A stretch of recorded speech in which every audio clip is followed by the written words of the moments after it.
মা বাবার কলিজায় আগুন দিও না, মা বাবাকে কষ্ট দেওয়া হারাম। আল্লাহ কি বলেছেন? তোমরা আল্লাহর ইবাদত করো, আল্লাহর সাথে কাউকে শরীক করিও না, কোনো কিছুকে শরীক করিও না। ওয়াবিল ওয়ালিদাইনি ইহসানা, মা বাবাকে ভালোবাসো, সম্মান করো, রেসপেক্ট করো, তাদেরকে মর্যাদা দাও। জোরে জোরে করুন না সুবহানাল্লাহ। পৃথিবীর বুকে একটা সন্তানের জন্য সবচেয়ে বড় রেসপেক্টের জায়গা হলো বন্ধু বাবা মা। জোরে করুন না সুবহানাল্লাহ, আর জোরে বলেন না সুবহানাল্লাহ। রাসূলকে যখন প্রশ্ন করা হলো আমার কাছ থেকে সবচেয়ে উত্তম, সবচেয়ে সুন্দর, সবচেয়ে ভালো আচরণ পাওয়ার হক কার বেশি গো রাসূল? আমার রাসূল বলে দিলেন ফারা উম্মুকা, তোমার মা। প্রশ্ন করা হলো কারা সুম্মা মান, তারপরে কে? রাসূল বললেন কারা উম্মুকা, তোমার মা। আবার প্রশ্ন করা হলো কারা সুম্মা মান, তারপরে কে? ইয়া রাসূলুল্লাহ, ইয়া হাবিবাল্লাহ, নবী গো তারপরে কে গো নবী? আমার রাসূল বললেন কারা উম্মুকা, তোমার মা। আবার প্রশ্ন করা হলো কারা সুম্মা মান, তারপরে কে? ইয়া রাসূলুল্লাহ, ইয়া হাবিবাল্লাহ, নবী গো জানতে বড় মনে চাই তারপরে কে গো? আমার রাসূল বললেন কারা আবুকা, তোমার বাবা। জোরে জোরে বলুন না সুবহানাল্লাহ। Paradise of the side under the feet of the mother, মায়ের পায়ের নিচে সন্তানের জান্নাত। বন্ধু হৃদয় খুলে শোনো গো, হৃদয়ের জানালা খুলে শোনো বন্ধু। আমি আগেই বলেছি এটা একটা ক্লাস, প্রফেশনাল একটা টিচিং প্রফেশন। প্রত্যেকটা মানুষের ও বন্ধু আজকে সবচেয়ে জান্নাতের বাগানে এসে বসার কথা।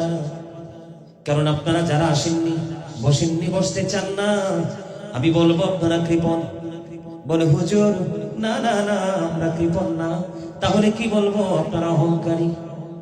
কথা বলেন না কেন? দুইটার একটা তো হবে, হবে না? কথা বলেন না কেন? কৃপণকে আল্লাহ পছন্দ করে না, অহংকারীকে আল্লাহ পছন্দ করে না। জোরে জোরে কন্যা নাউজুবিল্লাহ।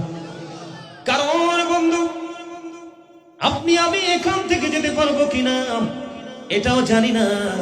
আজকে খেয়ে এসেছি, আগামীকালকে খেতে পারবো কিনা সেটাও জানি না।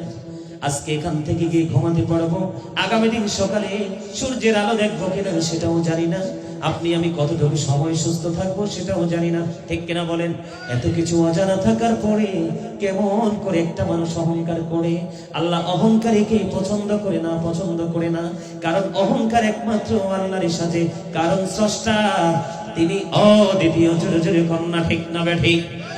আমরা সবাই বিশ্বাস করি কুল হু আল্লাহু আহাদ, ঠিক কিনা বলেন? আরো জোরে বলেন আল্লাহ ইজ ওয়ান। সবাই জানি লা ইলাহা ইল্লাল্লাহ, there is no but but Allah, ঠিক কিনা বলেন? আল্লাহ ছাড়া কোনো উপাস্য নেই, কোনো ইলাহ নেই। বন্ধু এটা যদি তোমার জানা থাকে রে, তাহলে আজকের এই জান্নাতের বাগানে মানুষের অভাব হওয়ার কথা না, লটারির মাধ্যমে সামনে এসে বসার কথা। কথা বলেন না কেন? আল্লাহ রাব্বুল আলামিন করে দিয়েছে তোমরা আল্লাহর গোলামি করো, আল্লাহর ইবাদত করো, আল্লাহকে ডাকো। ডাকতে গিয়ে, ইবাদত করতে গিয়ে অন্য কাউকে, কোনো কিছুকে আমার মালিকের সাথে যুক্ত করো না। এরপরে বলেছেন মা বাবাকে সম্মান করো, ভালোবাসো, আদর করো, ইজ্জত করো, মায়া করো। সুবহানাল্লাহ বলেন না কেন? আর জোরে বলেন না সুবহানাল্লাহ। বন্ধুরে আমার, বাবা মার প্রতি ইহসান করতে বলেছেন কে? আল্লাহ। এখন যারা বাবা মার সাথে বেয়াদবি করে তাদের জায়গা কবরের নিচে হবে না। কথা বলেন না কেন? হবে, হবে না? কেমন বলি আমি আপনাদেরকে বন্ধু। আল্লাহ রাসূলকে একজন প্রশ্ন করলেন, ইয়া রাসূলুল্লাহ, ইয়া হাবিবাল্লাহ, নবী গো আমার বাবা আমার উপার্জিত অর্থ নিজের মতো করে খরচ করতে চায়। খেয়াল করেন, ইয়া রাসূলুল্লাহ, ইয়া হাবিবাল্লাহ, নবী গো আমার উপার্জিত অর্থ আমার বাবা নিজের মতো করে খরচ করতে চাইবো। আপনার আমার প্রাণের রাসূল তিনি বলে দিলেন, তোমার শুধু উপার্জিত অর্থ না, তুমি নিজেও তোমার বাবার সম্পদ। জোরে বলেন না সুবহানাল্লাহ। কি আপনার শুধু অর্থ না, ও বন্ধু, আপনার শুধু টাকা না, আপনার যা আছে শুধু তা না, আপনি নিজেও আপনার বাবার সম্পদ। তার মানে বাবা যেমনি চায় এমনি আপনাকে কি করতে পারবে? চলতে হবে। বাবা যেইভাবে চায় আপনাকে ইউজ করতে পারবে, ঠিক কিনা বলেন? বন্ধুরে আমার, তাহলে বোঝা যায় মা বাবার ইজ্জত এত বেশি রে, এটা কোনো কিছুর সাথেই তুলনা করা যায় না। কথা বলেন না কেন? এবার আসি আমি মা জনম দুঃখী মায়ের দিকে। মায়ের দিকে যদি তুমি মায়ের নজরে একটা বার যদি বন্ধু তাকাও, তাহলে তোমার আমল নামায় 1000 সওয়াব দেওয়া হবে। দৈনিক যদি 100 বার বন্ধু তুমি তাকাও, তাহলে 100 হজের সওয়াব তোমার আমল নামায়। জোরে বলেন না সুবহানাল্লাহ। মা বাবারে কষ্ট দেওয়া যায়নি, মা বাবারে কষ্ট দিলে আল্লাহ সহ্য করেনি। হতভাগা সে, হতভাগা সে, হতভাগা সে। কে রে সেই হতভাগা, কে রে সেই দুর্ভাগা যার বন্ধু একজনের পিতামাতা বেঁচে আছে, অথবা 2 জনের একজন বেঁচে আছে। যেই সন্তান পিতামাতা 2 জনের একজনকে অথবা 2 জনকে জীবিত পাইল, কাছে পাইল, তাদেরকে ভালোবেসে, তাদেরকে সম্মান করে, তাদেরকে ইজ্জত করে বন্ধু যে জান্নাতের মালিক হতে পারলো না, তার মতো হতভাগার কেউ হইতে পারে না। তাহলে মা বাবাকে ভালোবাসার গুরুত্ব আছে না নাই? আমরা ভালোবাসবো কিনা, মহব্বত করবো কিনা? বন্ধুরে আমার, আপনারা ইতিপূর্বে অনেক শুনেছেন, আমরাও ছোট থাকতে শুনেছি। ও বন্ধু, মুসা নবীর উম্মত আলী বিন মুআফিক ছিলেন একজন অত্যন্ত বিশ্রী কুশ্রী চেহারার মানুষ। মুসা কালিমুল্লাহ আল্লাহ রাব্বুল আলামিনকে প্রশ্ন করলেন, আল্লাহ আমার সাথে জান্নাতে বন্ধু হয়ে কে যাবে গো? আমার আল্লাহ রাব্বুল আলামিন মুসা কালিমুল্লাহকে জানিয়ে দিলেন ওই আলী বিন মুআফিকের খবর। মুসা কালিমুল্লাহ চলে গেলেন আলী বিন মুআফিককে দেখার জন্য। গিয়ে দেখলেন বন্ধু তিনি একজন কসাই গোশত বিক্রি করে। লোকটা দেখতে অত্যন্ত বিশ্রী ছিল বন্ধু, কিন্তু ওনার পেশাটাকে, প্রফেশনটাকে একজন কসাই। আমাদের মধ্যে কিন্তু কসাইকে মানুষ বেশি ভালোবাসে না, মহব্বত করে না। করে করে না রে বন্ধু। কিন্তু মুসা দেখতেছেন তিনি কি করতেছে। মুসা কালিমুল্লাহ দেখতে পাইলেন ওই আলী বিন মুআফিক একজন কসাই গোশত বিক্রি করে করে করে করে বন্ধু বাড়ি চলে গেল। বাড়ি চলে গেলেন, গিয়ে দেখলেন মুসা কালিমুল্লাহ তার বৃদ্ধ মা। তিনি কি করলেন, বাড়ি গিয়ে নিজে আগে ফ্রেশ হলেন না। অত্যন্ত পরিশ্রম করেছেন, গোশতকে পশু কেটেছেন, জবাই করেছেন, বিক্রি করেছেন, অনেক পরিশ্রম করেছে। কিন্তু বাড়ি গিয়ে তিনি কি করলেন বন্ধু, আগে মায়ের খাবার তৈরি করলেন, মাকে আজকে পরিষ্কার পরিচ্ছন্ন করলেন, মার যা যা প্রয়োজন সব কিছু করলো, মাকে পরিপূর্ণ করে আবার তিনি গেলেন ফ্রেশ হওয়ার জন্য। মুসা কালিমুল্লাহ দেখতে পায় ওই বুড়িমা আল্লাহর দরবারে হাত তুলে বসে আছে। বুড়িমা, বলো গো তুমি কি দোয়া করতেছো, আমার জানতে বড় মনে চায়। এবার ওই আলী বিন মুআফিকের মা ডাক দিয়ে বললেন যে আমার ছেলে আমাকে এত বেশি ভালোবাসে, এত বেশি মহব্বত করে, এত বেশি মায়া করে, আমি আল্লাহর কাছে সব সময় দোয়া করি, আল্লাহ গো আমার এই ছেলেটাকে মুসা নবীর বন্ধু বানাইয়া জান্নাতে দিও। জোরে জোরে কন্যা সুবহানাল্লাহ। ওই বুড়িমা একটা ডাক দিয়ে বলল, তুমি কে গো? বুড়িমাকে যখন প্রশ্ন করা হলো তুমি কে, এবার তিনি উত্তর দিলেন, আমি মুসা। তুমি কি দোয়া করেছো? আমি এই দোয়া করেছি আমার সন্তানের জন্য। এবার মুসা কালিমুল্লাহ একটা ডাক দিয়ে বললেন, বুড়িমা, আল্লাহ রাব্বুল আলামিন তোমার দোয়া কবুল করে নিয়েছে। আল্লাহ রাব্বুল আলামিন তিনি বলে দিয়েছে, আমি আল্লাহর কাছে জানতে চেয়েছি, আমি আল্লাহর কাছে জানতে চেয়েছি যে আমার সাথে বন্ধু হয়ে কে যাবে। এবার মুসা কালিমুল্লাহ জানিয়ে দিলেন, আমার আল্লাহ আমাকে জানিয়ে দিয়েছেন আমার সাথে জান্নাতে বন্ধু হয়ে যাবে ওই তোমার ছেলে। আল্লাহ তোমার দোয়াটা কবুল করে নিয়েছে। জোরে কন্যা সুবহানাল্লাহ। সুবহানাল্লাহ ওয়ালহামদুলিল্লাহ লা ইলাহা ইল্লাল্লাহ। সুবহানাল্লাহ ওয়ালহামদুলিল্লাহ ইল্লাল্লাহ লা ইলাহা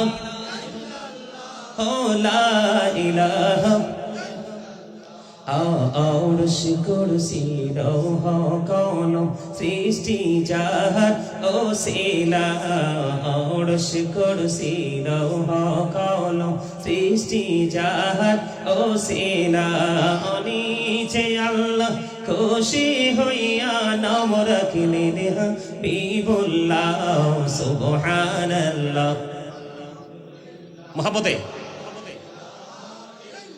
লা সুবহানাল্লাহ ওয়ালহামদুলিল্লাহ লা ইলাহা লা ইলাহা ও লা ইলাহা আনা মেরে সাথী নবমি সাইয়া যারে আল্লাহ পাঠাইলা না মেরে সাথী নবমি সাইয়া যারে আল্লাহ পাঠাইলা নিচে আল্লাহ দোস্ত বলে তাহার প্রেমী মুজিলা সুবহানাল্লাহ ওয়ালহামদুলিল্লাহ সুবহানাল্লাহ ওয়ালহামদুলিল্লাহ ইল্লাল্লাহ লা ইলাহা লা ইলাহা লা ইলাহা ইল্লাল্লাহ মুহাম্মাদুর রাসূলুল্লাহ সাল্লাল্লাহু আলাইহি ওয়াসাল্লাম জোরে জোরে বলেন আলহামদুলিল্লাহ খাবারে লবণ না দিলে খাইতে পারবেন নি কেন মজা লাগবে না এবার বুঝছেন নি আপনারা কি আপনার মতো কথা কইতে পারেন না আমরা তো অনেক ফাস্ট খাবারে লবণ না দিলে খাবার কি মজা হয় তো মজা না হইলে কি খাওয়া যায় খাবারে লবণ না দিলে যেমনি খাবার মজা হয় না মজা না হইলে যেমনি খাবার খাওয়া যায় না ঠিক তেমনি আপনাকে আমল করার আগে আপনাকে প্রেমের ট্রেনিং নেওয়ার দরকার কারণ ইবাদতে স্বাদ বাড়ায় প্রেম আপনাকে আগে কি করতে হবে প্রেমের ট্রেনিং নিতে হবে কি করতে হবে প্রেমের ট্রেনিং নিতে হবে আপনি পরিপূর্ণ প্রেম নিয়ে আসেন দেখবেন অটোই মজা লাগবে খাবারের স্বাদ বাড়ায় লবণ আর আমলের স্বাদ বাড়ায় প্রেমে কথা কয় না কিনলে হ্যাঁ আর জোরে কর না ঠিক কি হাসা ভালো করে কর না ঠিক সত্যকে সত্য বলবেন মিথ্যাকে মিথ্যা বলবেন তাই ভয় পায় পাওয়ার কিছু আছে নাই তো তো কথা বলেন জোরে এই কথা বলা যাইবে না একদমই কথা বলা যাবে না মা বাবা কিছু চাইলেই পারবো না বলা যাবে কথা কর না কেন এখন তো ছেলেরা মা বাবাকে দেওয়ার আগে শ্বশুর আর শাশুড়িরে দেয় কথা কর না কেন আরো জোরে দেয় কি দেয় না আমি জানি না এই জীবনে কোনদিন কোরআন হাদিস খুললা বা আমার উস্তাদদের থেকেও জীবনে কোনদিন শুনি নাই শ্বশুর আর শাশুড়ির পায়ের নিচে জামাইয়ের বেহেশত কথা কর না কেন আপনারা কি শুনছেন নি কেউ আমার মনে হয় এই এলাকার ফোলাফাইনে শুনছে নাইলে এরা নায়িকা কথা কর না কেন আরো জোরে শ্বশুর শাশুড়ির পায়ের নিচে জান্নাত আছে আরে না যেই সন্তানটার প্রতি বাবা নারাজ এটার প্রতি আল্লাহ নারাজ নাউজুবিল্লাহ বলেন আর যেই সন্তানের প্রতি আল্লাহ সন্তুষ্ট সেটা বাবা সন্তুষ্ট সেটার প্রতি আল্লাহ সন্তুষ্ট আরো জোরে কন্যা সুবহানাল্লাহ আর একটু মহব্বত করে কোন আরো জোরে দেয় কি দেয় না আরো জোরে এখন শ্বশুর শাশুড়িদের শুনলে মনে কষ্ট পাইব কোমা হুজুর এটা কত ধরিয়েছে কথা কর না কইতো না শ্বশুর শাশুড়ি যারা হইছেন তারারও মন খারাপ করার দরকার নাই কারণ দিন শেষে আপনিও কিন্তু কারো না কারো বাবা মা ঠিক কিনা বলেন আরো জোরে সিস্টেমের কারণে শ্বশুরা শাশুড়ি রাখতে হয় আর কি আর না হয় আপনিও কিন্তু ঘরে গেলে কি কথা কয় না বাবা মা না আরো জোরে মেয়ের বাড়ি আইলে না শ্বশুরা শাশুড়ি তা মেয়ের বাড়ি তাইয়েন কতক্ষণ আইসা কিছু সময় থাকেন তাই তো এই একটু সময় শ্বশুর শাশুড়ি হইলে সমস্যা কি ম্যাক্সিমাম টাইম তো আপনি বাবা এবং মা তাহলে লাভের পাল্লাটা বেশি না তো মন খারাপ করার দরকার নাই কারো ছেলেকে জামাই বানাইয়া কানে ধরে টানার দরকার নাই ঠিক কিনা বলেন আরো জোরে আপনি যদি কারো ঘরে আগুন দেন আপনার ঘরে আল্লাহ অটো আগুন ধরাই দিবে কথা বলেন না কেন বল কইছি যেই বউ শ্বশুর শাশুড়িরে জ্বালায়, এই বউর বাড়ি গিয়ে খবর নিয়ে দেখেন যে ওই বউয়ের ঘর 5টা ভাই বা 3টা ভাই, দুটো একটাই সে জন্মের দুষ্ট। ঠিক কিনা কোন? আরো জোরে। ভুল বলছি? আরো জোরে। আপনি কিভাবে বিষয়টাকে নেবেন আমি জানি না। রসুলের কাছে জানতে চাওয়া হলো আমার সম্পদ আমার বাবা খরচ করতে চায়। কি করতে চায়? তাও কার মতো? নিজের মতো, আপন মনে। আল্লাহ কইছে মিয়া, রাসূল বলছে তুমি তোমার সম্পদ না, শুধু তুমি নিজেও তোমার বাবার সম্পদ। কি বুঝলেন? বাবা মা কত বড় নিয়ামত। আরো জোরে।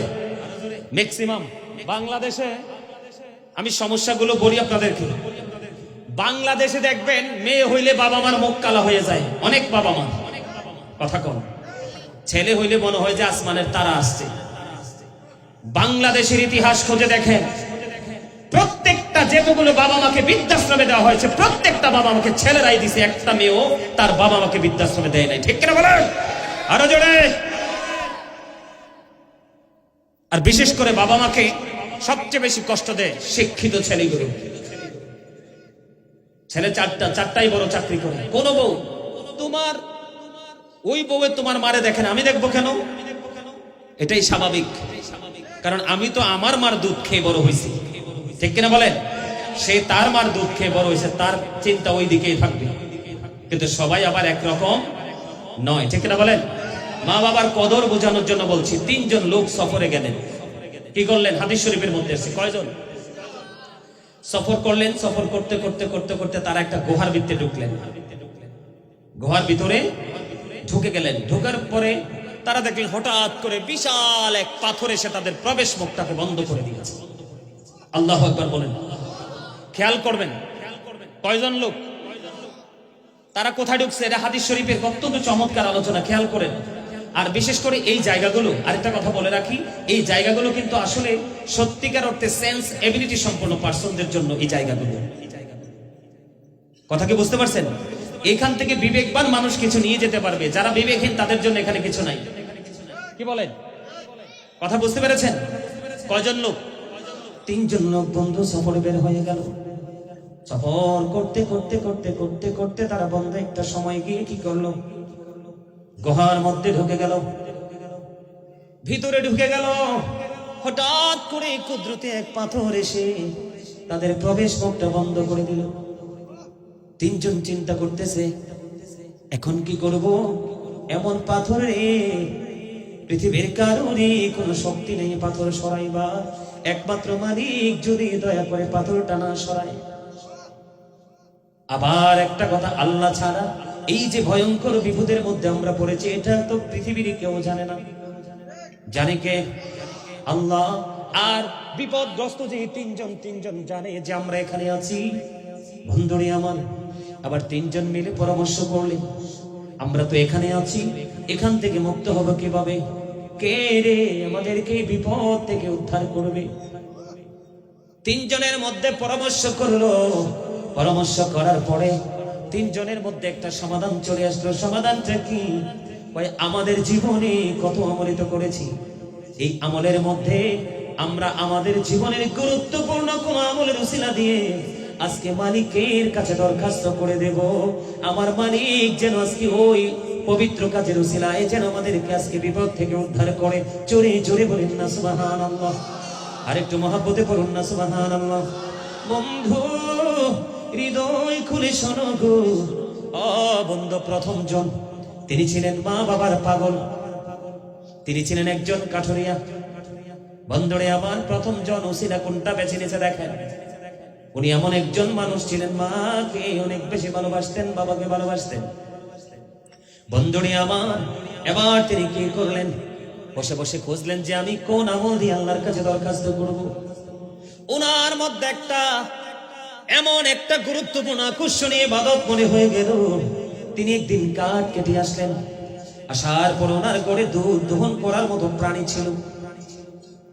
প্রতিদিন এসে তিনি দুধ দহন করতেন, কিন্তু আজকে দুধ দহন কাঠ কেটে এসে দেখলেন মা বাবা ঘুমিয়ে গেছে। এবার তিনি কি করলেন? দুধ দহন করলেন।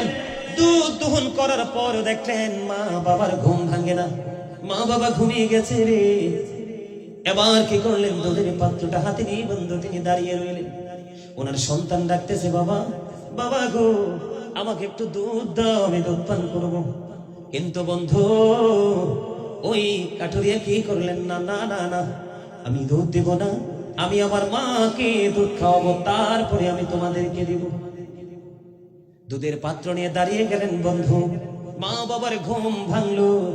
ঘুম ভাঙ্গার পরে মা বাবাকে তিনি দুধ পান করিয়ে দিলেন। জোরে জোরে কন্যা সুবহানাল্লাহ। কি করলেন, দুধ পান করিয়ে দিলেন। খেয়াল করেন, আর আমরা এমন সন্তান, আমরা মা বাবা দেখবে এই জন্য লুকাইয়া বাচ্চার জন্য বউকে দিই। কথা বলেন না কেন, পিছনের হাত দিয়ে পর্দার আড়াল থেকে। আর ওই কাঠুরিয়া কি করলেন, সুন্দরী আমার, তিনি কি করলেন, দাঁড়িয়ে রইলেন। না না না, আমার মা বাবাকে দুধ না খাওয়াইয়া কাউকে দুধ দেওয়া যাবে না।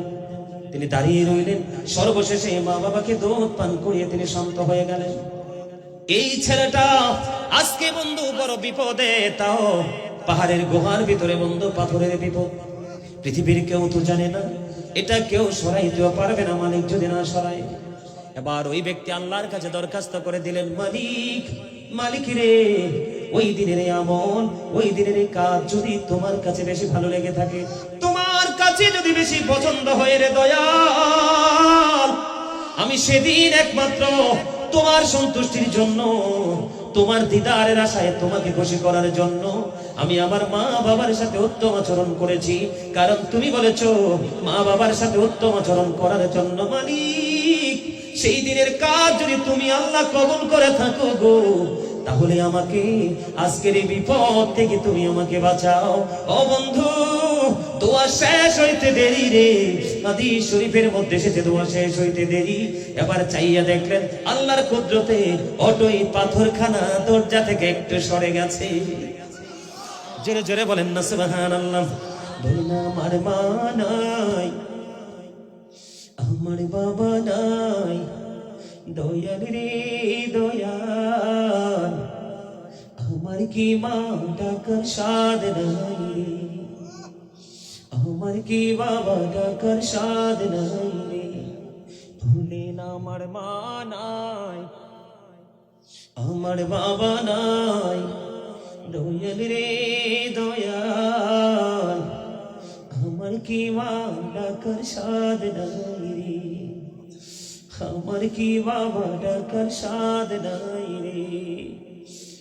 ঘুরে যাইয়া সবাই দেখে মা জননীর মুখ, বাবা যখন মাথায় হাতে ভুলে যাই সব দুঃখ। বলেন মা নাই, আমার বাবা নাই, দয়াল রে দয়াল, আমার কি মা ডাকার স্বাদ নাই রে, আমার কি বাবা ডাকার স্বাদ নাই রে। বলিন শয়নে স্বপনে শুধু মা তোমার কথা মনে হয়, শয়নে স্বপনে শুধু মা তোমার কথা মনে হয়।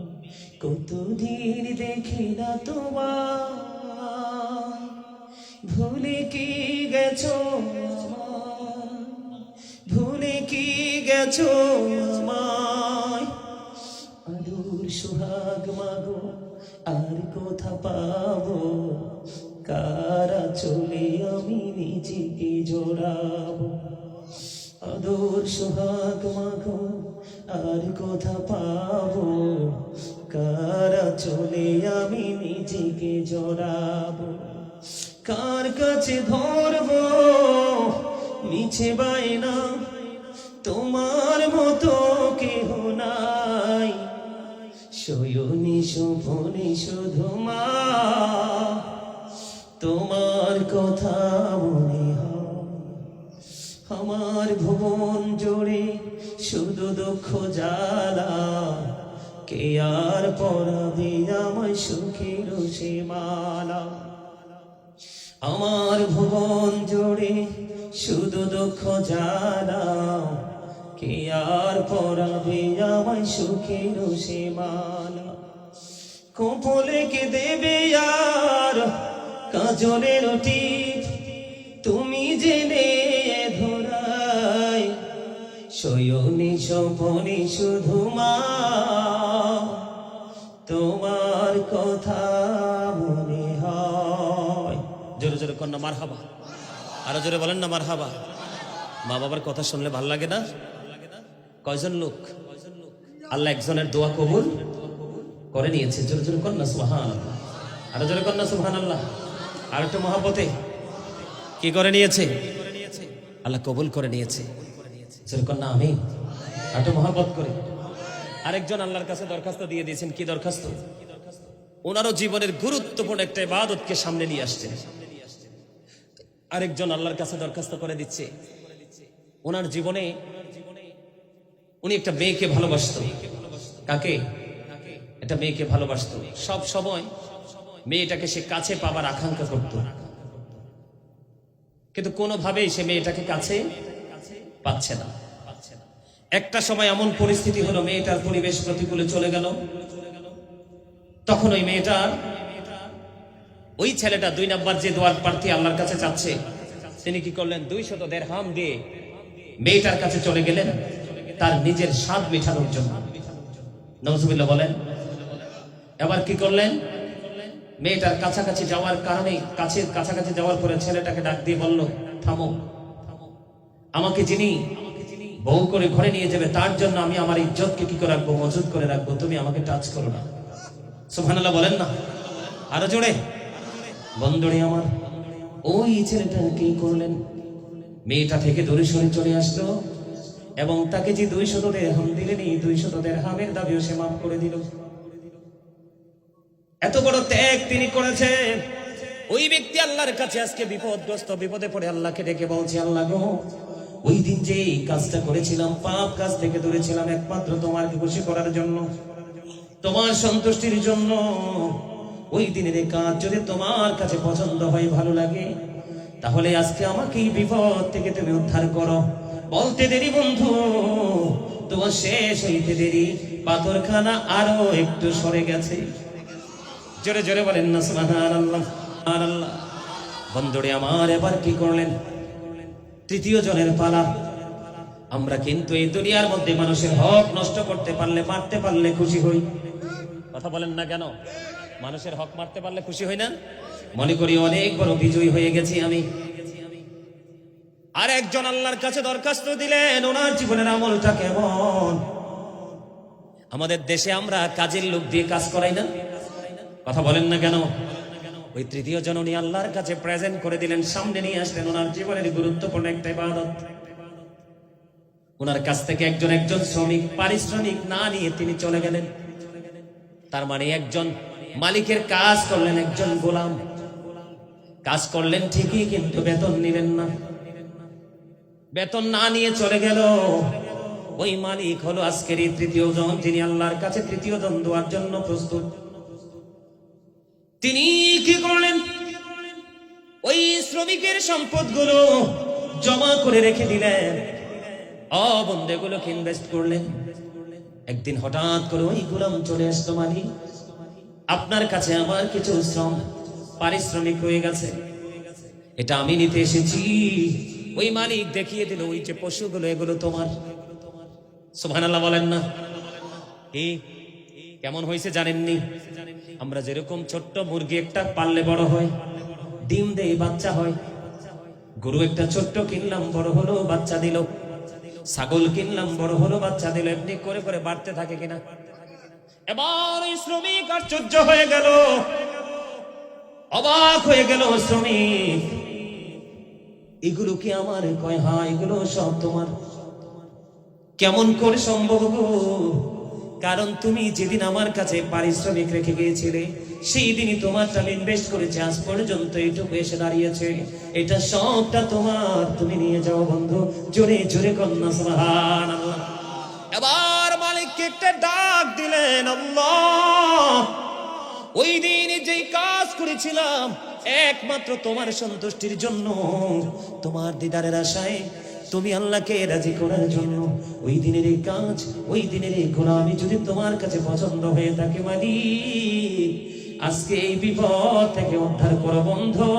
হাদিস শরীফ প্রমাণ করেছে রে ও বন্ধু, যখন তিনি দোয়া করে দিলেন, ওনার তো আমার আল্লাহ কবুল করে নিলেন। আল্লাহর কুদরতে ওই দরজা থেকে পাথরটা সরে গেল, তারা তিনজনই বিপদ মুক্ত হয়ে গেল। জোরে জোরে বলেন না সুবহানাল্লাহ। তাহলে মা বাবাকে ভালোবাসার মূল্য আছে না নাই? কত বেশি মূল্য দেখছেন নি? বিপদে পড়তে দেরি আল্লাহর কাছে ছোট্ট করে লিখে দিলেন মালিক, মালিকও ডাক কবুল করলেন। বন্ধুরে আমার, তাহলে মা বাবাকে ভালোবাসতে হবে বন্ধু। নির্জনে যখন একটা ছেলে একটা মেয়ে থাকে, বেগানা যখন একটা ছেলে একটা মেয়ে থাকে এক জায়গায়, তৃতীয় জন থাকে বন্ধু শয়তান। কিন্তু দেখছেন ওই ছেলেটা এত সুযোগ পাওয়ার পরে আল্লাহকে ভয় করে ছেড়ে দিল, আমার আল্লাহ তাকে মাফ করে দিল, বিপদ থেকে উদ্ধার করে দিল বন্ধু। আর এখনকার যুগের মানুষ মানুষের হক বেশি খাইতে পছন্দ করে রে বন্ধুরে আমার। ওই অন্যের হক ফিরিয়ে দেওয়ার কারণে আমার আল্লাহ তাকেও সম্মানের সাথে দোয়া কবুল করে বিপদ মুক্ত করেছে।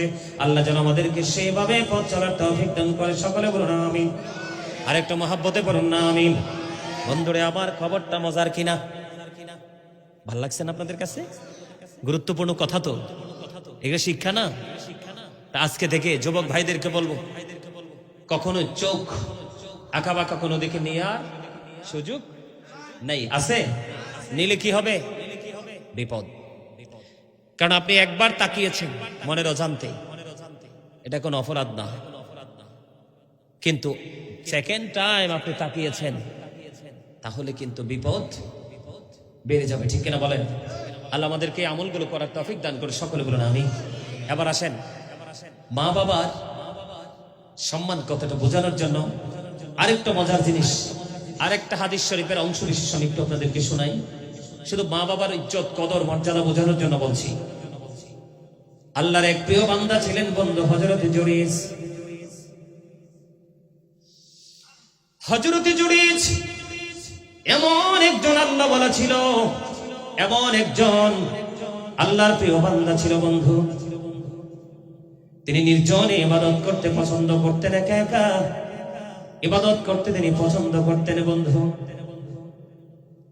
হযরত জুরাইজ তিনি মাটি দিয়ে হুজরা বানাইয়া ওই হুজরার মধ্যে তিনি বসে বসে ইবাদত করে।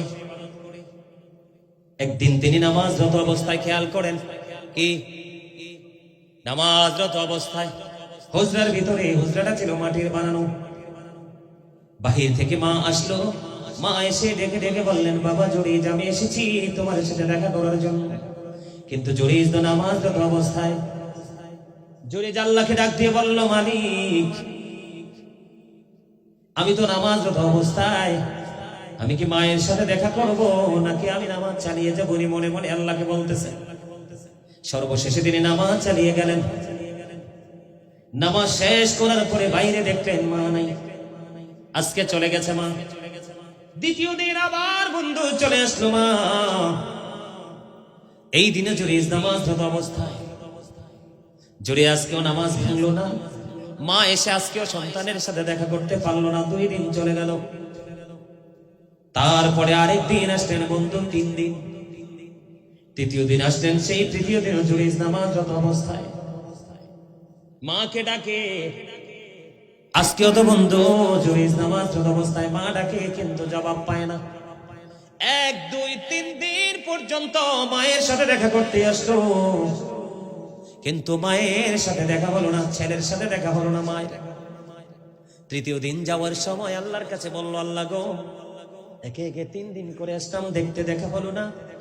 বেশ্যা মহিলার মুখটা দেখাইয়া তারে মরণ দিও না। জোরে জোরে কন্যা নাউজুবিল্লাহ। মা কি কইছে? বেশ্যা মহিলার মুখটা দেখাইয়া মরণ দিও না।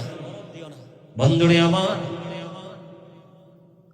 মা তো বলে গেলেন, বলে এখান থেকে চলে গেল। পাশেই বসবাস করতে এক বেশ্যা মহিলা। এই বেশ্যা মহিলার গর্ভে ছিল বন্ধু তখনই সন্তান। বেশ্যা মহিলার সন্তান যখন প্রসব হলো, মানুষ জানতে চাইলে, বাচ্চাটা তুমি কোত্থেকে এনেছো? এবার ওই বেশ্যা মহিলা ডাক দিয়ে বলল, বন্ধু, এই বাচ্চা আমি এনেছি জুরাইজ থেকে। জোরে জোরে কন্যা নাউজুবিল্লাহ।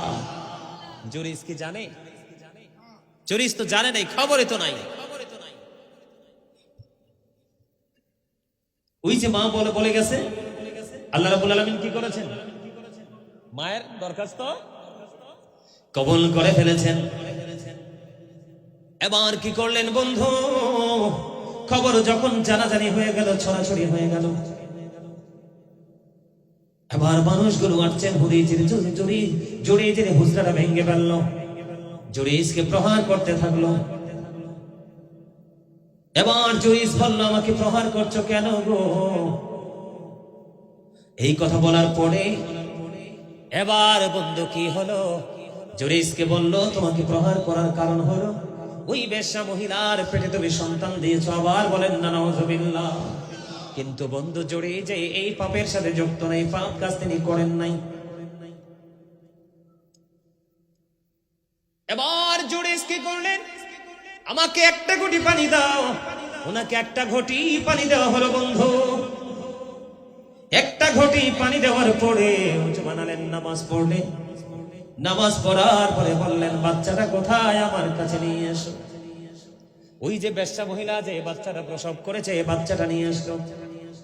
বাচ্চাটা নিয়ে আসার পরে ও বন্ধু দেখবেন আমাদের দেশের মধ্যে চোর চুরি করলে, অপরাধী মানুষ কোনো অপরাধ করলে মানুষের এটা নিয়ে কোনো ফিলিংস থাকে না? থাকে? আরে এ তো চোরে কয় না মানুষ, আরে সে তো অপরাধী, নতুন করে শোনার বা বোঝার কি আছে, এরকম বলে না? কিন্তু ভালো মানুষ বা মসজিদের কোন ইমাম সাহেব যদি ছোট্ট কোনো ত্রুটিও করে, তার কোনো ছাড় নাই। এরকম না বিষয়টা? এবার তৎকালীন সময়ে বন্ধু কি হলো? মানুষ আশ্চর্য হয়ে গেল। আর আশ্চর্য হওয়ার মধ্যেও কিছু হয় উগ্রভাবে আশ্চর্য। যেমন আমাদের বাংলাদেশের মধ্যে দেখেন না, তৌহিদি জনতার নামে যারে পায় তারে পিটায়। কথা কয় না কেন? আরো জোরে কি বল কইছি? হ্যাঁ বল কইছি। তৌহিদি জনতা তো টুপিওয়ালা, এখন সব টুপিওয়ালা কি একরকম? কথা কয় না। আপনার কে রাগ হইছেন আমার কথায়? কিও সব টুপিওয়ালা কি এক?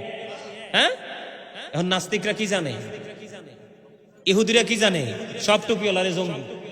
ঘটনাটা এরকম না? আসলে যারা তৌহিদি জনতার নামে মাজার ভাঙ্গে, মসজিদ ভাঙ্গে, লাশ পোড়ায় আগুন দিয়ে, এদের সাথে কি সত্যিকার অর্থে ইসলাম প্রিয় মানুষের কোনো সম্পর্ক আছে? কথা কন না আছে?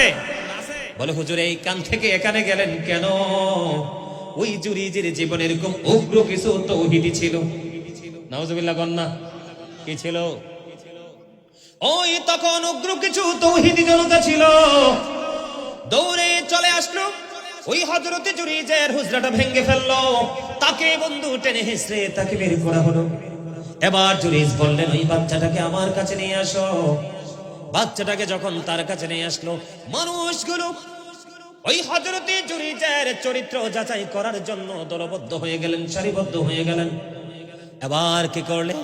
হযরতে জুরিজ ওই যে বেশ্যা মহিলার বাচ্চাটার পেটটার উপর হাতটা দিলেন, হাতটা দিয়ে বললেন, বাবু বাবু বলো না তোমার বাবা কে?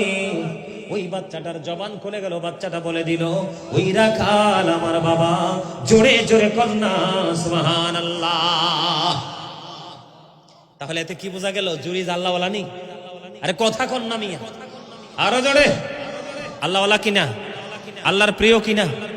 আল্লাহর প্রিয় হওয়ার পরেও, এত বুজুর্গ হওয়ার পরেও, মানুষের ভিড়ে আমল করলে কষ্ট পাবে, একা একা নির্জনে বসে বসে আমল করে, এত আল্লাহওয়ালা হওয়ার পরেও সে তো মাকে বকাও দেয় না, দিছে? সে নামাজ পড়তেছে, ঠিক না? আরো জোরে কন্যা। নামাজ তো আল্লাহর বেশি পছন্দের। নামাজ আল্লাহর কেমন পছন্দের? আমার দিকে তাকান। নামাজ আল্লাহর কেমন পছন্দের আমি বলি। এখন শীত আসছে না? কথা কয় না। আরে কথা বলতে পারেন না? পারেন? কন্যা শীত আসছে কিনা? আরো জোরে। আসছে? শীত আসছে না? দেখবেন কয়দিন পরে বন্ধু সুপারি গাছ, নারকেল গাছ, তাল গাছ, এরকম কিছু নারকেল গাছ, এইরকম কিছু গাছের ঢালা ছাড়া ম্যাক্সিমাম গাছের পাতাই ঝরে ঝরে পড়ে। কথা কয় না কেন? আমি নামাজের গুরুত্ব বোঝানোর জন্য বলছি বন্ধু। এই ছোট্ট একটা হাদিস শরীফ। আমার রাসূল শীতের দিনে বের হলো, গাছের পাতাগুলো ঝরতে থাকলো।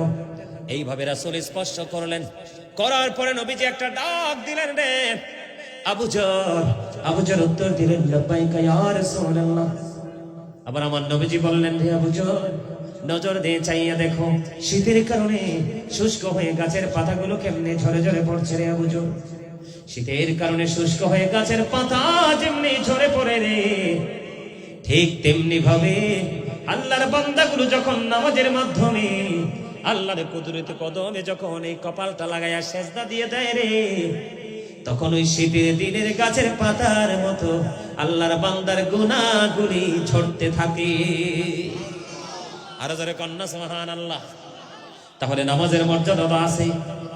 তো এমন নামাজরত অবস্থায় ছিলেন হযরত জুরিজ। মাকে বকা দেয় নাই, কোনো কিছু কষ্ট দেয় নাই, শুধু মায়ের মনে কষ্ট লেগে যে 3 দিন করে আসলাম ছেলেটার সাথে দেখা করতে, দিল না, মা কষ্ট পাইল, আল্লাহর কাছে দরখাস্ত করে দিল। এত বুজুর্গ যার হাতের স্পর্শে বাচ্চা ছেলের জবান খুলে গেল, আল্লাহ কথা বলার সুযোগ করে দিল। এত বড় বুজুর্গ হওয়ার পরেও রে বন্ধু, এত বড় বুজুর্গ হওয়ার পরেও মায়ের অভিশাপ থেকে জুরিজ মুক্তি পায় নাই। কথাকে বুঝে আসছে আপনাদের? সহজে বুঝতে পারছেন নি? মার কষ্ট এত ভয়ঙ্কর। তাহলে মা বাবার ক্ষেত্রে আমাদেরকে কি করতে হবে? অত্যন্ত আমরা ইবাদত করব কার? আল্লাহ। আল্লাহর সাথে কাউকে শরীক করব না, আর সম্মান করব, ভালোবাসবো কাকে? মা বাবাকে। জোরে বলেন না আমিন। তাহলে আমরা মা বাবাকে ভালোবাসবো তো? কেমনে ভালোবাসবো? মা বাবা বুড়া হইলে বোঝা মনে করবো না তো? মা বাবার বয়স হয়ে গেলে কি করব? আপনি মনে করবেন আপনার বাচ্চাটা আপনার কাছে যেমন, মনে করবেন ওটা আপনার বাচ্চা। তখনই দেখবেন যতই কিছুই করুক আপনার কাছে আর কোনো কষ্ট, ঠিক কিনা বলেন? বুঝতে পারছেন? মনে করবেন আরে আমার বাচ্চাটা যেমন করে আমার বড় বাচ্চাটাও তেমন করে। এই চিন্তাটা যখন আপনার মধ্যে চলে আসবে, দেখবেন বাবা মার সাথে আপনার এক মধুর এক প্রেমের বন্ধন তৈরি হবে। কোন পিতামাতাই সন্তানের জন্য কষ্ট হবে এমন কিছু বরাদ্দ দেয় না। দেয়? সন্তানকে কষ্ট দিয়ে পিতামাতা কখনোই কোনো কিছু পেতে চায় না, ঠিক না? ঠিক। সম্মানিত উপস্থিতি, মা বাবা আমরা যখন প্রাপ্তবয়স্ক হব, আমরা যখন ইনকাম করার সুযোগ হবে, তখন হবে একরকম, আবার যখন মা বাবা বৃদ্ধ হয়ে অসুস্থ হয়ে পড়বে তখন হবে একরকম, ঠিক কিনা বলেন? ধাপে ধাপে স্টেপ বাই স্টেপ পিতামাতার জন্য যখন যেটা প্রয়োজন আমরা তখনই তাদের জন্য সেটা বরাদ্দ দিব। এটা হলো সন্তানের কাজ। তারা ডাক দিলে আমরা পারবো না বলতে পারবো না, কোনো কিছু চাইলে দিতে পারবো না, এরকম ধরনের কোনো কথা আমরা বলতে পারবো? বাবা মা যেইভাবে চায়, যেইভাবে বাবা মা চললে, আমরা যেইভাবে চললে, যেইভাবে কাজ করলে বাবা মা খুশি হবে, আমরা ঠিক সেইভাবে বাবা মাকে ভালোবাসার সম্মান করব, ভালোবাসার চেষ্টা করব, সম্মান করার চেষ্টা করব। কথা কি বুঝতে পারছেন? আরো জোরে বলেন। আল্লাহ আমাদের সবাইকে বাবা মার সাথে ভালো আচরণ করার, উত্তম আচরণ করার তৌফিক দান করুক। সকলে বলেন আমিন। আরো জোরে বলেন আমিন। আর তো মহব্বতে বলেন আমিন। এবার আসেন সম্মানিত উপস্থিতি, আমি গুরুত্বপূর্ণ একটা বিষয় নিয়ে আলোচনা করতে চাই। আমরা সারা জীবন নারীর পর্দার কথা শুনেছি, ঠিক না? কিন্তু পুরুষেরও যে পর্দা আছে এটাও আমাদের জানা দরকার। কথা বলেন না কেন? আল্লাহ রাব্বুল আলামিন বলে দিয়েছেন, আল্লাহ আদম সন্তানের জন্য 3 শ্রেণীর পোশাক দিয়েছে। কয় শ্রেণীর? আরো জোরে বলেন, কয় শ্রেণীর? 3 শ্রেণীর পোশাক দিয়েছে। কয় শ্রেণীর? 3 শ্রেণীর পোশাক দিয়েছে। এর মধ্যে একটা হলো লজ্জাস্থান ঢাকার, আরেকটা হলো সাজের, আরেকটা হলো তাকওয়ার। কিসের? যেমন আমরা সিস্টেমটাও কিন্তু এরকমই। ইয়া বানি আদম قد انزلنا عليكم لباسا يواري سوءاتكم وورشا ولباس التقوى ذلك خير। আল্লাহ রাব্বুল আলামিন বলে দিয়েছে আমাদের জন্য কয় শ্রেণীর পোশাক দিয়েছে? কথা বলেন না। 3 শ্রেণীর। কয় শ্রেণীর? যেমন লজ্জাস্থান ঢাকার পোশাক, যেটা আমরা প্রতিদিন কন্টিনিউয়াসলি বাড়িতে পড়ি, ঘরে পড়ি, ঠিক কিনা বলেন? আমরা যখন আবার কোনো দিকে যাই, বেড়াইতে যাই বা কোনো অনুষ্ঠানে যাই, যেমন আজকে আপনারা অন্য সব দিনের চাইতে কিছু লোক ব্যতিক্রম পোশাক পরে আসছেন না? সুন্দর একটা পোশাক। এই দুটোর মাঝেই একটা পোশাক আছে, যেটা আছে তাকওয়ার পোশাক, যেটা কোরআন হাদিস সম্মত আল্লাহ রাসূলের পছন্দের পোশাক। সুবহানাল্লাহ বলেন না?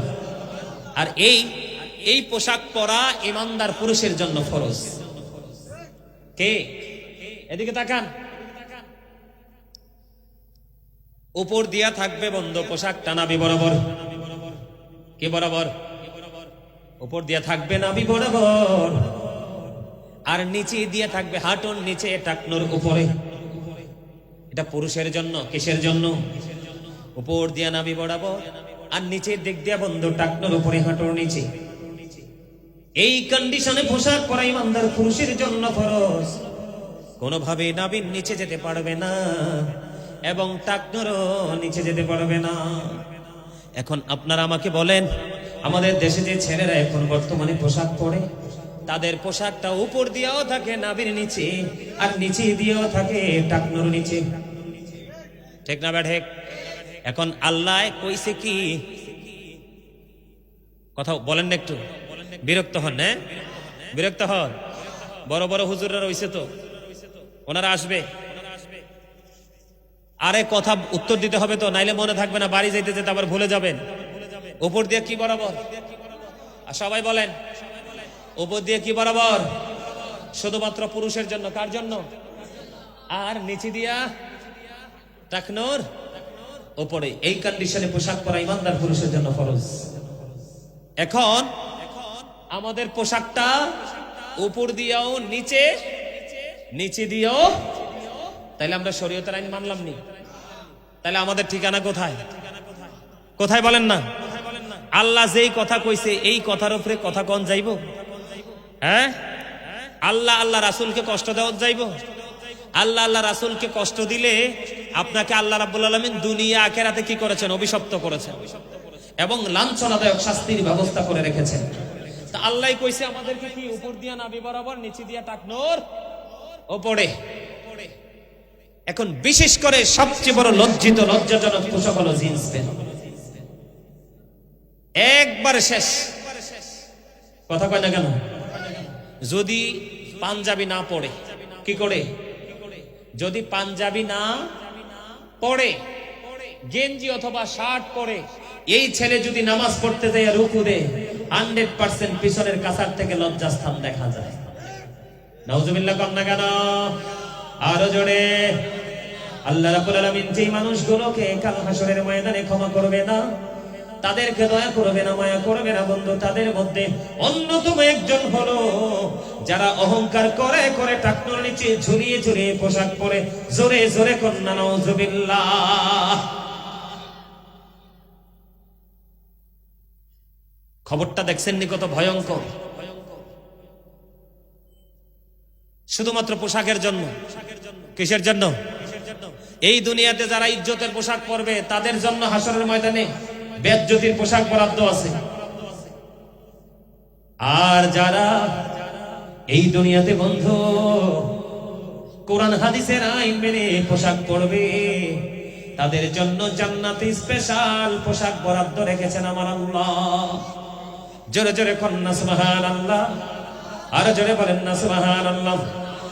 বিশেষ করে বন্ধু আমাদের ছেলেগুলো নামাজে যখন যায় তাদের পরনে থাকে জিন্স প্যান্ট অথবা টাকটোর নিচে ঝুলানো। বলে হুজুর বারবার জিন্স প্যান্টের কথা বলেন কেন?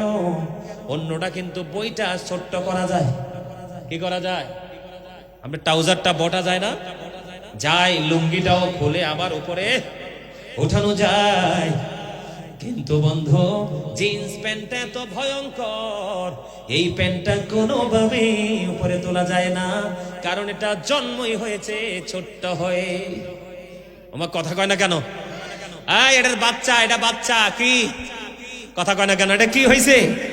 জন্ম হয়েছে কি হইয়া? একবার ছোট্ট হইয়া আপনি টানতে পারবেন, প্যান্ট ছিঁড়ে যাবে, মাগার উঠবে না। ঠিক করে বলেন। আরে আরো জোরে। এই আল্লাহ রাসূল নারীদের ক্ষেত্রে বলছে, যেই নারী পোশাক পরার পরেও তার শরীর অঙ্গ দেখা যায় সেই নারী ল্যাংটা উলঙ্গিনী। আরে জোরে কন্যা নাউজুবিল্লাহ। আরে জোরে। বলছে কে? আল্লাহ বলছে যেই নারী পোশাক পরার পরেও তার বডি দেখা যায় ওই নারী উলঙ্গিনী। ওই নারী কখনোই পোশাক পরিহিত নারী হতে পারে না। ওই নারী পোশাক পরার কারণে, পাতলা পোশাক পরার কারণে তার শরীর দেখা যায়। এই জন্য যদি ওই নারী উলঙ্গিনী হয়, তাহলে যেই পুরুষ পোশাক পরার পরেও লজ্জাস্থান ঢাইকা রাখতে পারে না, ওইটা কি কোন অবদ্ধা বড় ঘড়ি গো না? আরে আরো বড় ঘড়ি গো। কি আয় হায় রে, মুরব্বীরা কইছে উচিত কথায় আহম্মদ বেজার, গরম বাতে বিড়াল বেজার। আমার অবস্থাটাও কি সেই রকম হয়েছে? আরো জোরে কোন। আমার অবস্থাও কি সেই রকম হয়েছে? নারে রিসালাত, নারে গৌসিয়া, আহলে সুন্নাত ওয়াল জামাত আল্লাহ কয়টা বাজে? আহালান সাহালান আরে আমার তো সিগন্যালও দেয় নাই। মারহাবান মারহাবান। আলহামদুলিল্লাহ আমাদের মাঝে তশরিফ এনেছেন আজকে আজমুশান সুন্নি সম্মেলনের সম্মানিত প্রধান অতিথি, ঐতিহ্যবাহী উর্কিচার মোহাম্মদিয়া গৌসিয়া সুন্নিয়া মাদ্রাসার সুনামধন্য অধ্যক্ষ, মুজাহিদে মিল্লাত, সুন্নি জনতার অলংকার, সুন্নি জনতার বলিষ্ঠ কণ্ঠস্বর হযরতুল হাজ আল্লামা জনাবে মাওলানা অধ্যক্ষ হাসান রাজাউল কদরি মাদ্দাজিল্লুল আলী, হযরতুল হাজ আল্লামা জনাবে মাওলানা অধ্যক্ষ হাসান রাজাউল কদরি মাদ্দাজিল্লুল আলী। আলহামদুলিল্লাহ বলেন। সুন্নি সম্মেলনের পক্ষ থেকে প্রধান অতিথির আসন অলঙ্কৃত করার জন্য বিনীতভাবে আহ্বান জানাচ্ছি। সম্মানিত উপস্থিতি, আমাদের আজকের মাহফিলের প্রধান অতিথি, আজকের মাহফিলের মধ্যমণি আমাদের মাঝে এসে উপস্থিত হয়ে গেছেন।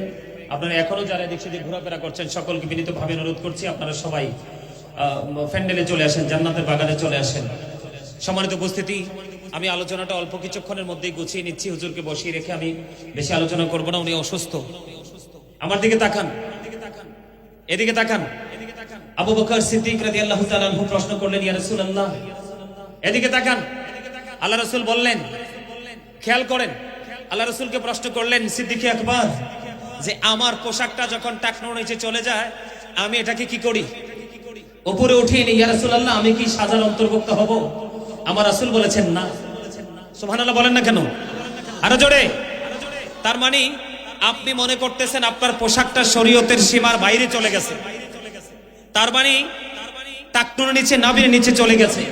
আপনি তখন এটাকে কি করলেন? উঠিয়ে দিলেন। এটার নামই হলো তাকওয়া। কথা বলেন না কেন? এটার নামই হলো ভয়। কারণ এই পোশাক তো আমার আল্লাহ পছন্দ করে না, এটা এলাও না আমাদের জন্য, কারণ আমাদের ফিউচার আছে।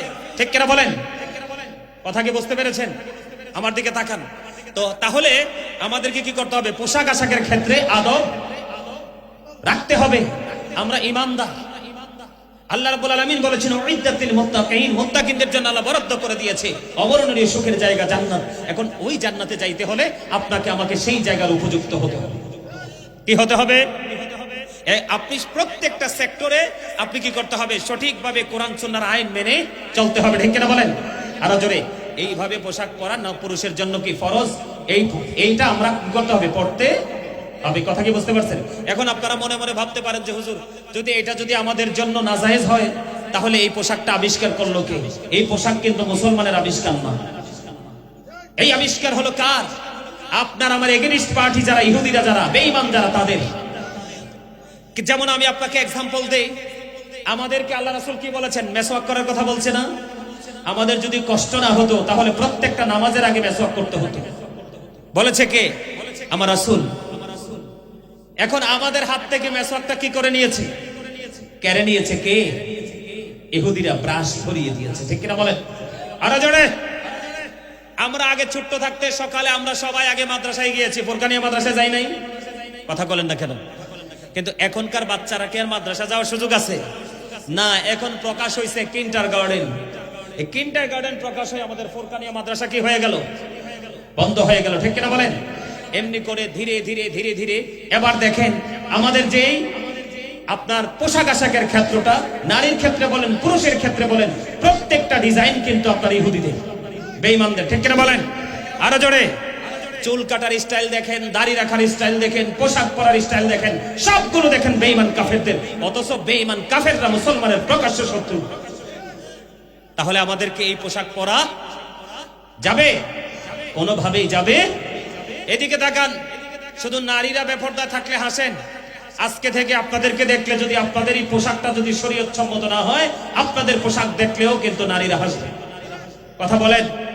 সম্মানিত উপস্থিতি, আমাদের দেশের নারীরা বর্তমানে জাহিলি যুগের নারীদের মধ্যে চলার কথা না। আল্লাহ নিষেধ করে দিয়েছে নিজের রূপ অন্য কোনো বেগানা পুরুষকে দেখাতে। আল্লাহ কোরআনে নিষেধ করে দিয়েছেন। এটা ইমানদার পুরো নারীদের জন্য এটা হারাম। কিন্তু এখনকার নারীরা কি পর্দা করতেছে? কথা বলেন না, করতেছে? করতেছে না। এক হলো পুরুষদের মধ্যে ইসলামের যে আইন, ইসলামের যে প্রেম, সেটাকে নিজের মধ্যে প্রতিষ্ঠিত করতে পারে নাই। আরেকটা হলো এই প্রতিষ্ঠিত করতে না পারার কারণে তার ঘরের যে নারী সদস্য মহিলারা আছে, তারা পোশাক আশাক চলা ফেরা প্রত্যেকটা জায়গায় তারা কিভাবে নিজেদেরকে প্রেজেন্ট করবে সেটা তারা তাদের ঘরের নারীদেরকে তারা শেখাতে পারছে না। নারীরা যদি জাহান্নামে যায়, নারীরা যদি অপরাধী হয়, সেই অপরাধী পুরুষরাও হবে। আরো জোরে বলেন। নারীরা হচ্ছে গোপনীয় জীব। কি? আরো জোরে। এরা যখন প্রকাশ্যে আসে তখন তাদেরকে দেখলে শয়তান উকি ঝুঁকি দেয়। নাউজুবিল্লাহ বলেন না। আরো জোরে। আমাদের মধ্যে কিছু নারী আছে মর্দা মহিলা, যাদেরকে বলা হয়, এরা পুরুষের মতো চলতে পছন্দ করে। নাউজুবিল্লাহ বলেন। আরো জোরে। এদের জন্য জাহান্নামে একটা খাবার বরাদ্দ আছে, যেটার নাম হলো তিনাতুল খাবার। আরেকটা জাহান্নামের নিংড়ানো রক্ত পুজ। নাউজুবিল্লাহ বলেন না। সম্মানিত উপস্থিতি, এগুলো আমাদেরকে কি করতে হবে?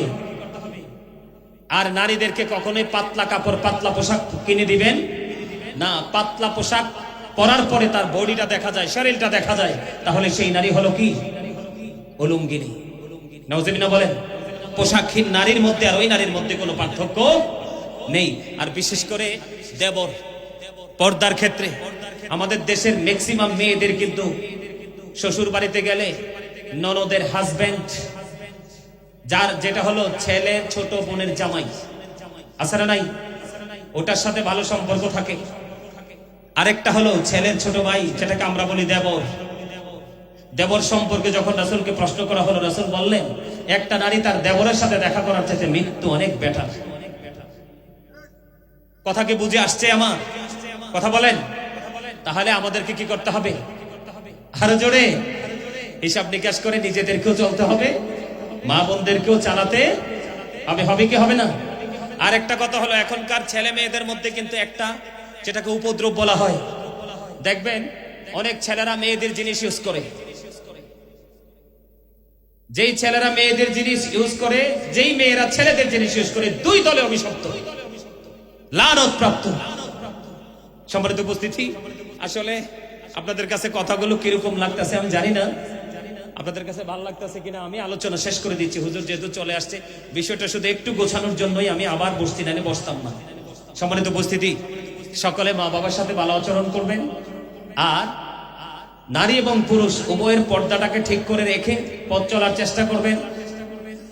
আর এই দুইটা জায়গাকে ঠিক রাখার জন্য মেয়ে বিয়ে দেওয়ার ক্ষেত্রে এবং ছেলে বিয়ে করানোর ক্ষেত্রে, এই দুইটা ক্ষেত্রে আপনি ছেলে এবং মেয়ে উভয়টা ধর্মদলের ধনী কিনা, আল্লাহওয়ালা কিনা, সেইটা একটু যাচাই বাছাই করবেন।